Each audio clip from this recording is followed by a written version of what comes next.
The signs of baby's first sight.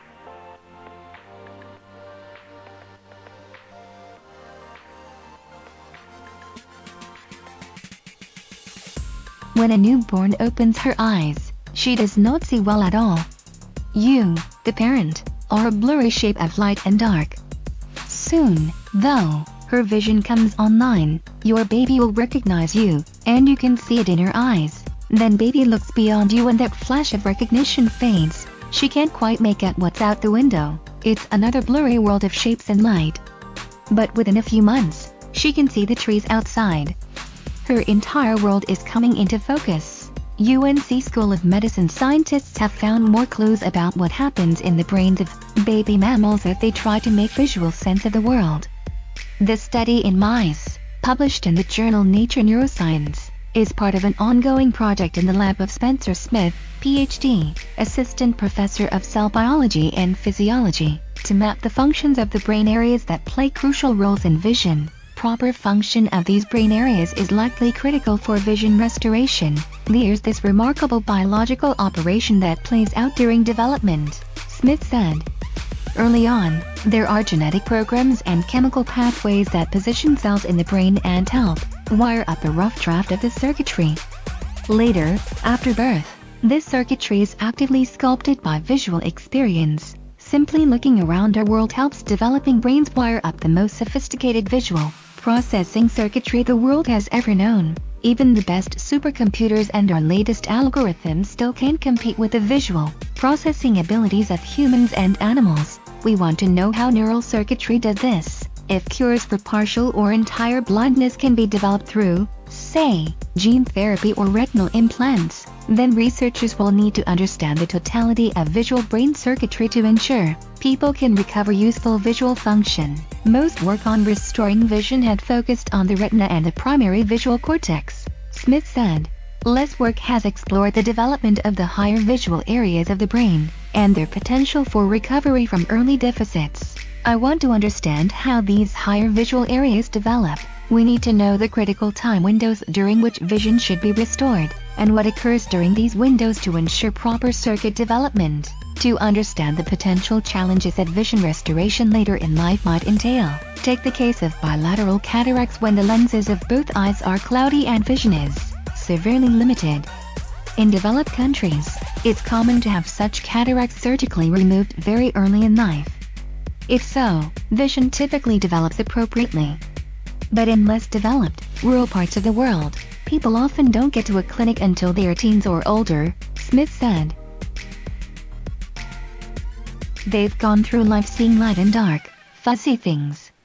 That's about it. When they have the cataracts removed, they recover a large amount of visual function, but it is not complete.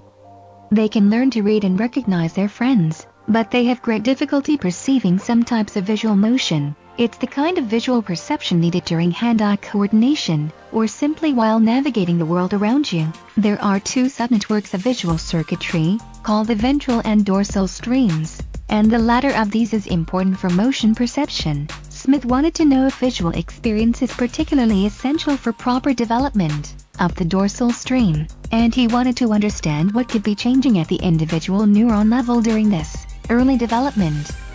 To explore these questions, Smith and his UNC colleagues conducted hundreds of painstaking, time-consuming experiments. In essence, Smith's lab is reverse engineering complicated brain circuitry with the help of specialized 12-photon imaging systems Smith and his team designed and built at the UNC Neuroscience Center, where he is a member. If you want to reverse engineer a radio to know how it works, a good way to start would be to watch someone put together a radio, Smith said. Well, this is kind of what we're doing. We're using our imaging systems to watch how biology builds its visual processing circuitry. In one series of experiments, Smith's team reared mice in complete darkness for several weeks. Even the daily care of the mice was in darkness with the aid of night vision goggles.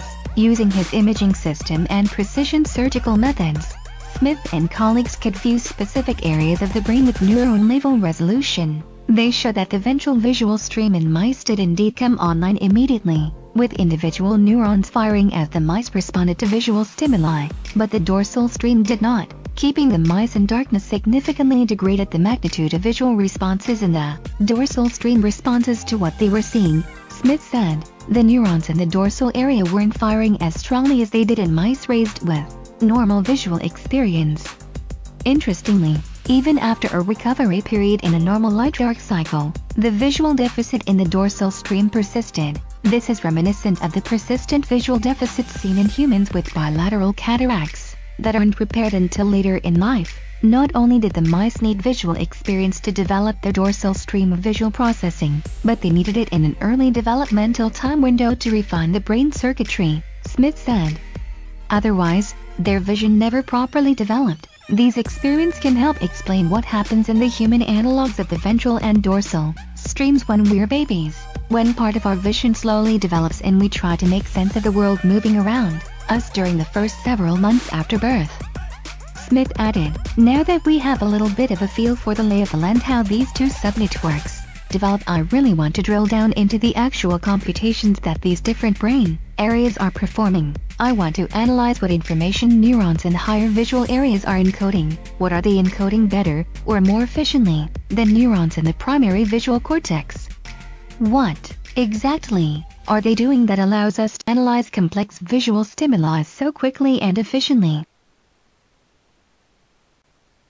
When you back it up and you drop it down low.